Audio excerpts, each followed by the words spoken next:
Olá, esse é o Senado Notícias Especial, que está fazendo uma série de entrevistas com senadores que estão encerrando os seus mandatos. Hoje nós vamos conversar com o senador Lazier Martins, do Podemos do Rio Grande do Sul. Ele é jornalista e advogado e foi eleito senador em 2015.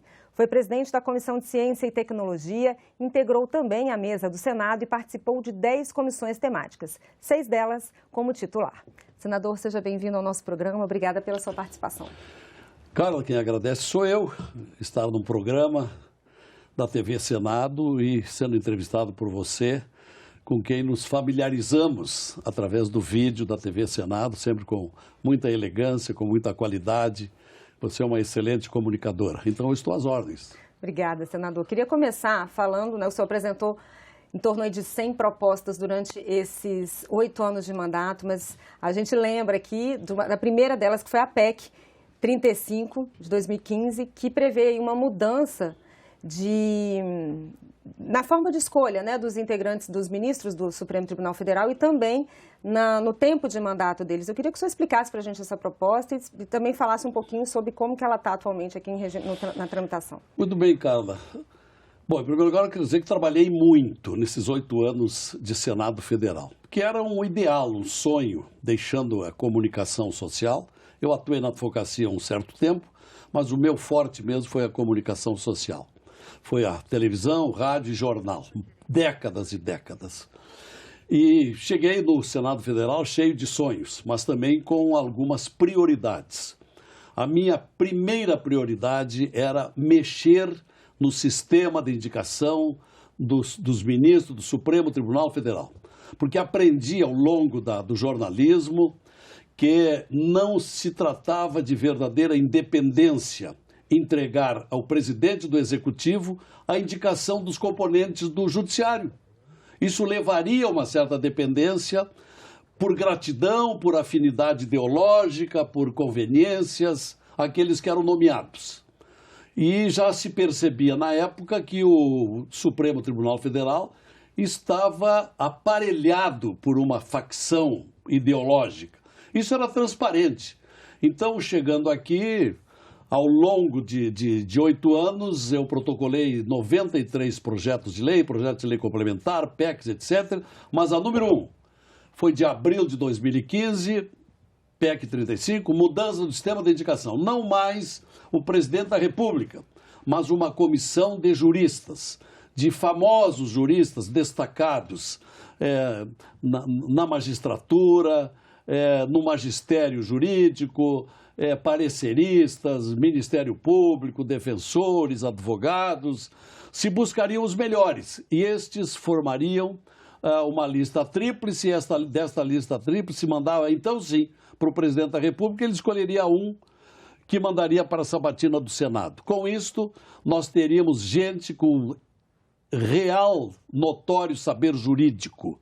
E não o que nós temos hoje, porque tem gente no Supremo que não tem notório saber jurídico, além de ter outras características ruins, como o autoritarismo, não é? Como a identidade ideológica com o governo que os nomeou, tudo isso que se sabe. A tal ponto que hoje o Brasil vive uma verdadeira crise, uma crise de poderes, com o judiciário se intrometendo seguidamente nos outros poderes. E por isso é uma das causas dos males que o país está vivendo. E, lamentavelmente, essa minha PEC ela não avançou muito. Num primeiro momento, ela chegou a ser votada na Comissão de Constituição e Justiça, depois foi para o plenário. No plenário recebeu uma emenda do então senador Cristóvão Buarque e voltou para a Comissão de Constituição e Justiça e lá esteve, e lá está até agora. Durante um longo tempo, tendo como relator o ex-senador Anastasia, e depois o Anastasia foi para o Tribunal de Contas e atualmente está sem pai nem mãe. Na Comissão de Constituição e Justiça. Eu falei outro dia para o Espiridião a mim, pediu que ele assumisse, tomara que ele assuma e leve adiante, porque nós precisamos realmente de um judiciário na sua mais alta corte, respeitado, prestigiado, imparcial, não é? autônomo, sem depender de influências dos outros poderes e assim por diante.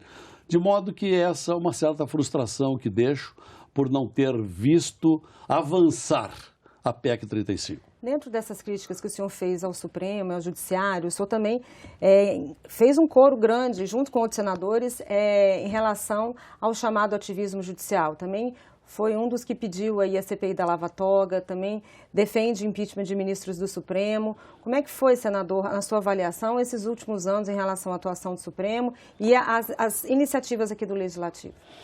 Carla, no meu entendimento, houve uma derrocada moral do Supremo Tribunal Federal. Então, quando o Alessandro Vieira, senador pelo Sergipe, embora seja gaúcho de nascimento, dei força e ajudei na busca das 29 assinaturas para que ele entrasse com a proposta de emenda constitucional. Só que na véspera do dia em que iria a votação em plenário, a formação da comissão, 3 senadores retiraram a assinatura. E ficaram 26, uma abaixo do mínimo necessário. E nunca mais conseguimos refazer aquela lista dos 27. Então, o que restou? Tentarmos os pedidos de impeachment desses ministros que atropelaram a Constituição e que agora é lugar comum. Hoje em dia, eles fazem e desfazem o que bem entendem com a Constituição Federal, atropelando aí dispositivos sagrados, como a liberdade de pensamento, a liberdade de expressão, a liberdade da imprensa, o respeito à intervenção do Ministério Público, que também tem sido muito desprezado nas suas atribuições do artigo 129 da Constituição, e assim por diante. Eu diria que nós estamos vivendo, sob o ponto institucional, a palavra é dura, mas é uma verdadeira balbúrdia, que isso precisa ser restabelecido, e eu espero que a nova formação do Senado Federal recupere a ordem, a moralidade, a legalidade, os princípios do artigo 37 da Constituição, que é um dos artigos mais importantes da Constituição. Eu espero que isso aconteça. Senador, o senhor defendeu muito também mais transparência nas operações de empréstimos aí do BNDES, né? E o senhor chegou a apresentar uma proposta nesse sentido, não é isso? O BNDES, nosso principal banco de fomento de toda a América Latina, ele foi completamente enxovalhado, abusado, servindo para desvio de recursos com finalidades ideológicas, indo financiar obras faraônicas em Moçambique, em Angola, no Peru, na Venezuela, na Nicarágua, enquanto que aquelas obras que foram feitas lá em conluio com empresas desonestas, eram verbas que faziam muita falta aqui. Veja bem, Belo Horizonte não tem metrô, Caracas tem, financiado pelo BNDES. Porto Alegre tem um metrô muito pequeno e que não penetra na capital. Ele é marginal, ele sai do centro da cidade em direção à cidade de Novo Hamburgo, enquanto que os bairros de Porto Alegre precisavam muito de metrô. Também nós não temos, e assim por diante, falo aqui como senador gaúcho, de modo que foi, repetindo, foi abusado, desvirtuado. Logo que cheguei aqui, eu entrei com um projeto de lei para que se acabasse com o sigilo do BNDES. Enfrentei brigas muito sérias dentro do plenário. Lembro que uma delas foi uma discussão até bastante acirrada com o Romero Jucá, que entendia que não se deve abrir o jogo, não se deve quebrar sigilo de banco, nem mesmo de um banco público. Ora, isso é um absurdo. O dinheiro do BNDES é dinheiro do trabalhador, do eleitorado, da população brasileira, que tem todo o direito de saber para onde vai esse recurso. E acabamos não conseguindo isso, e praticamente todos aqueles países beneficiados nunca mais devolveram aquilo que levaram e nos deixou aqui brechas sociais, econômicas, estruturais imensas com a falta daqueles recursos que foram para lá. Senador, vamos falar um pouquinho de saúde, da sua atuação na área da saúde. Segundo o INCA, o câncer de mama é um dos que mais mata as mulheres em todas as regiões do país, com exceção da região norte, a maior causa de óbitos. O senhor apresentou uma proposta que permite o acesso, garante o acesso à mamografia para mulheres a partir de 40 anos de idade. A gente sabe que o diagnóstico precoce é a melhor forma de se tratar e de conseguir a cura. Um projeto nesse sentido sendo aprovado, você acha que a gente pode conseguir mudar essa realidade de óbitos em relação ao câncer de mama? Eu acho que sim, Carla. Eu acho que isso é uma necessidade.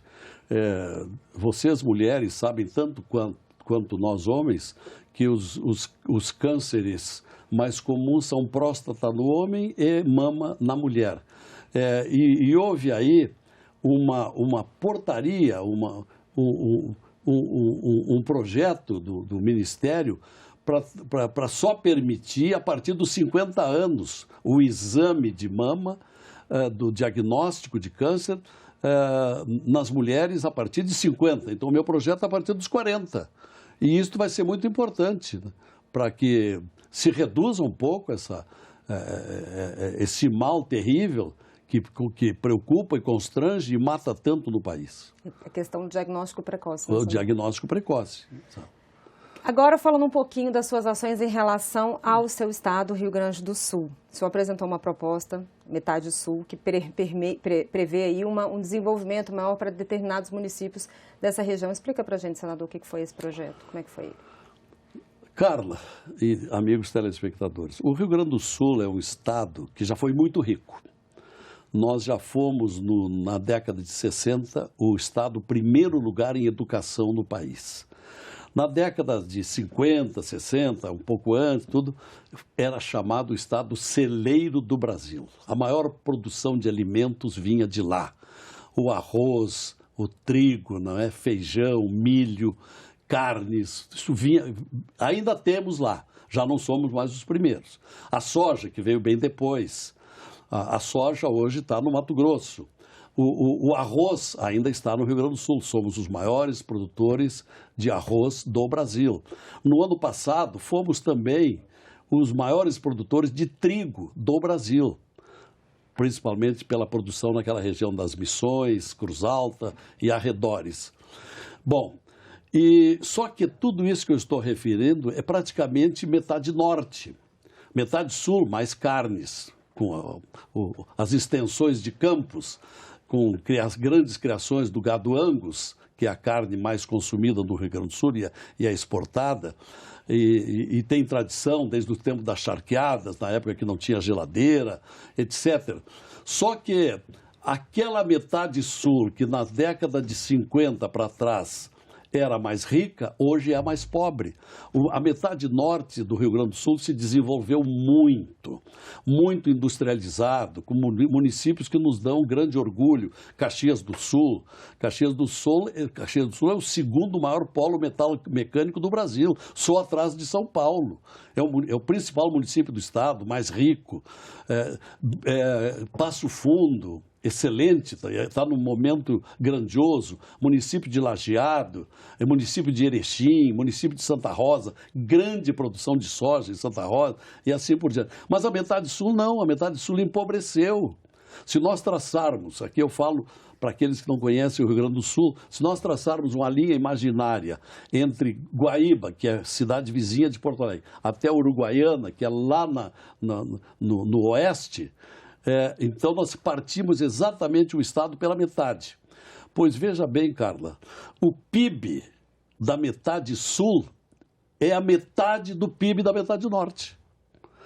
Por quê? Porque industrializou muito a metade norte e as pessoas da metade sul estão debandando, indo embora. É um êxodo muito grande. Regiões como São Gabriel, Rosário, Dom Pedrito, Livramento, essas cidades conhecidas.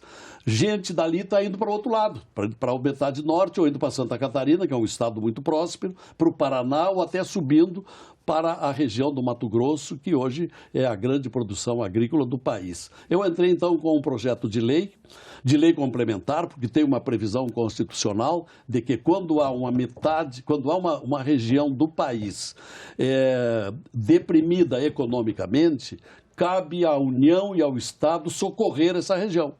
Com base nesse dispositivo, eu entrei com um projeto de lei complementar, porque ali no dispositivo constitucional discrimina quais são os benefícios que a União e o Estado têm que contemplar a metade que vai mal, a região que vai mal. São financiamentos, juros mais baratos, convênios, verbas para irrigação, etc. E entrei com essa PEC lá, acho que faz uns 4 anos, ela passou muito bem pelo Senado, com larguíssima margem, aprovada no Senado, foi para a Câmara, passou por 3 comissões da Câmara e empacou no plenário. Eu cansei de procurar o Arthur Lira. Antes falei com o Maia, não deu, com o Arthur Lira muito menos, fui com o Álvaro Dias, fui com a presidente do Senado pedindo força, olha, vamos votar isso para ajudar a metade sul do Rio Grande do Sul, mas não conseguimos emplacar durante a legislatura no ano de 2022. Então está lá. Eu espero agora, até já falei com o próprio Mourão, que entra no meu lugar, eu pedi para ele, olha, ver se dá andamento, até porque você morou em Bagé, conhece a metade sul do Rio Grande do Sul, porque nós precisamos desenvolver. Já tem algumas providências, algumas iniciativas diferentes, por exemplo, a metade sul, a região de Bagé, Candiota, Dom Pedrito, estão produzindo um vinho de muito boa qualidade. Então, aquela região também está produzindo produzindo azeite. Tem grandes, verdadeiras florestas de olivais.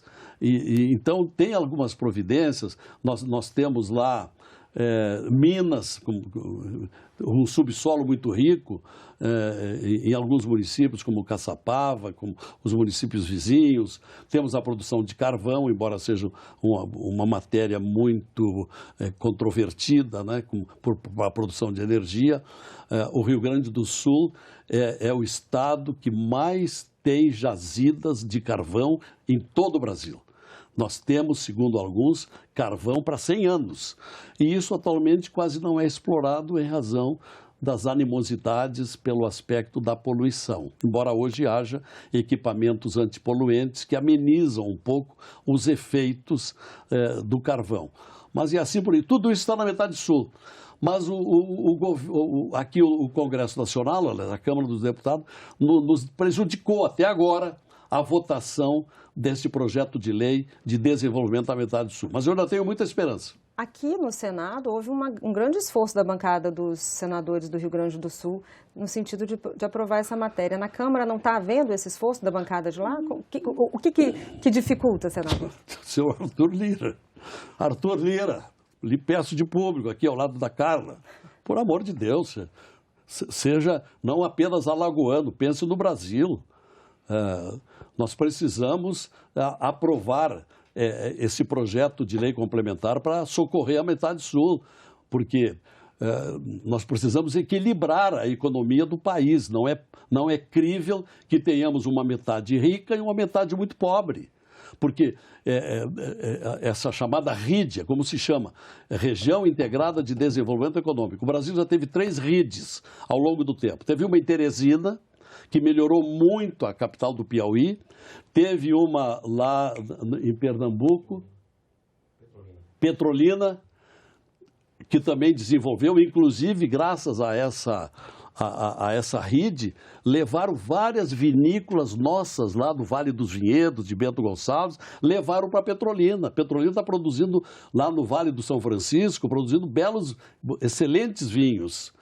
E a outra RID aqui em Brasília, no entorno de Brasília, muito pobre. Inclusive, visitei um dia a Secretaria de Desenvolvimento do Distrito Federal para ouvir um pouco como é que eles fizeram. E realmente vinham conseguindo financiamentos para amenizar um pouco a vida do entorno de Brasília. E essa RID não conseguimos ainda implantar na metade sul do Rio Grande do Sul. Se essa proposta não está avançando muito, em compensação tem a do telemarketing abusivo, né, que é uma coisa que incomoda todos nós, que parece que já está com um caminho mais acelerado, né, senador? Passou fácil no Senado, mas empacou também na Câmara. De novo, o seu Arthur Lira, o alagoano Arthur Lira, do qual eu tenho que reclamar, não é? Passou pelas comissões, inclusive comissões nas mãos de deputados federais gaúchos, como o Van Hatten, como o Lucas Redecker, esses aí ajudaram bastante, mas não conseguimos ainda votar no plenário da Câmara para evitar esse constrangimento que nós estamos submissos a todo momento, atendendo incômodos com telefonemas de quem quer vender um determinado produto no qual não estamos interessados. Mas eu acho também que ele vai andar, esse projeto.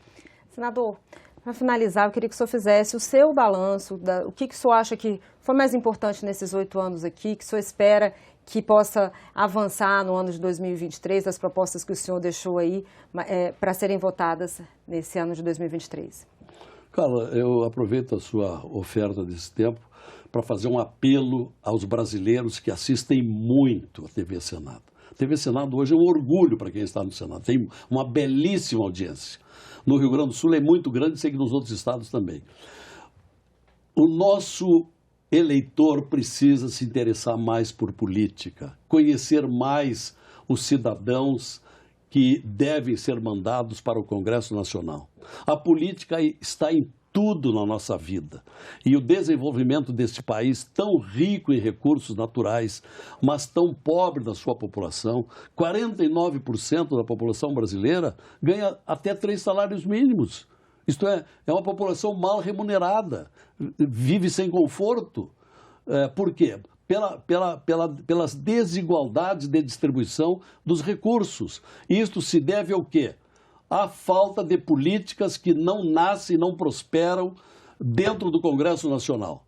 Porque aqui é que se vai vetar ou apoiar ou incentivar as medidas governamentais, ou vai se cobrar do judiciário aquilo que está sendo feito errado, como, por exemplo, as afinidades ideológicas. Então, é muito importante, e é o apelo que eu faço, porque eu deixo o Senado Federal, Carla, com uma imagem que não é das melhores. O que predomina dentro do Congresso Nacional são 3 pragas: patrimonialismo, grande parte dos que vêm para o Congresso Nacional vem para arrumar sua vida. E muitos arrumaram, ficaram ricos. O fisiologismo, que dão o seu voto, que apresentam projetos, defendem interesses, o famoso toma lá da cá. E o corporativismo, a defesa de grupos privilegiados. Esses 3 males prejudicam o desenrolar, o avanço, o desenvolvimento do Brasil.